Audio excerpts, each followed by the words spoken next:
At the start of the 1920s, Chaplin made the last of his short comedies before embarking definitively on full-length features.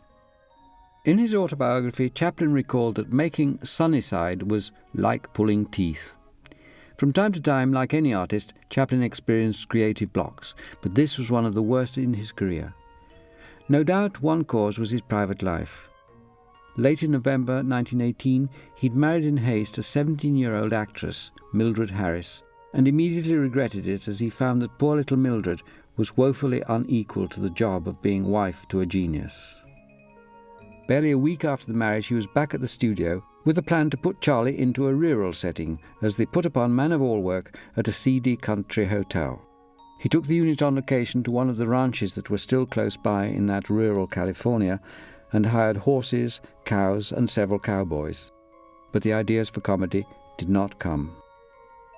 After more than 3 months of idleness and a temporary abandonment of the project, Chaplin suddenly forced himself into a 3-week spurt of energetic activity, after which he was able to complete Sunnyside.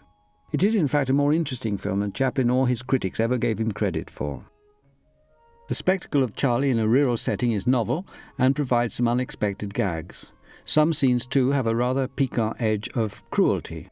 One scene is particularly remembered. Charlie, knocked unconscious, dreams that he dances with 4 wood nymphs. This virtuoso performance is clearly a tribute to the ballet L'après-midi d'un faune, created and performed by the great Russian dancer Vaslav Nijinsky. Nijinsky had visited Chaplin's studio, and the two men clearly had a great mutual admiration. Chaplin was understandably flattered when the Russian dancer and his colleagues complimented him on his own dancing skills. A Day's Pleasure unusually shows Chaplin as the respectable father of a family and the proud owner of a Model T Ford. This is another film whose light touch conceals the difficulties of its making.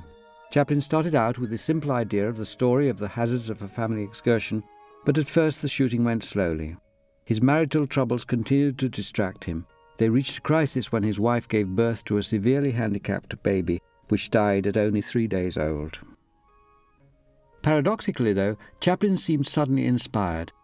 A Day's Pleasure, still known by its working title of Charlie's Picnic, was abandoned and work began feverishly on what was to become his masterpiece, The Kid. Finally, it was the impatience of the distribution company, desperate for a new Chaplin film, which forced him to finish shooting A Day's Pleasure in little more than a week. He rented a pleasure boat, which is the kind of prop that always inspired him, and it was probably the speed at which the film was finally finished that gives it its freshness today. For the very sharp-sighted, there's a glimpse of Jackie Coogan, Chaplin's co-star in The Kid, as one of Charlie's children on the boat. Chaplin was experimenting with new roles for his tramp character. In The Idle Class, he actually plays 2 roles, the tramp and a rich young alcoholic husband. Between them, they represent the idle rich and the idle poor. Everyone in the film is obsessed with America's dominating passion of the time, the game of golf. The action is set in a hotel in Miami, where confusions ensue when the beautiful Edna repeatedly mistakes the surprised but willing tramp for her absent-minded and neglectful alcoholic husband. Payday was Chaplin's last 2-reeler and again casts him in an unfamiliar role as a working man and henpecked husband. It proved one of his most trouble-free productions, and shooting was completed in barely a month. Like his earlier 2-reelers, it is divided into distinct acts. In the first part, he is seen as a workman on a building site, having trouble with bricks, with the tools of his trade, and with an elevator which at least has a convenient habit of delivering other people's food to him. The scene was actually shot on location on a new building in construction close to the studio. The second act shows the workman on a night out and gives Chaplin the possibility for a drunk act of the kind that had brought him fame in the English music halls of his youth. In the finale, he returns home in the small hours of the morning to his virago wife, played by the veteran expert in such roles, Phyllis Allen.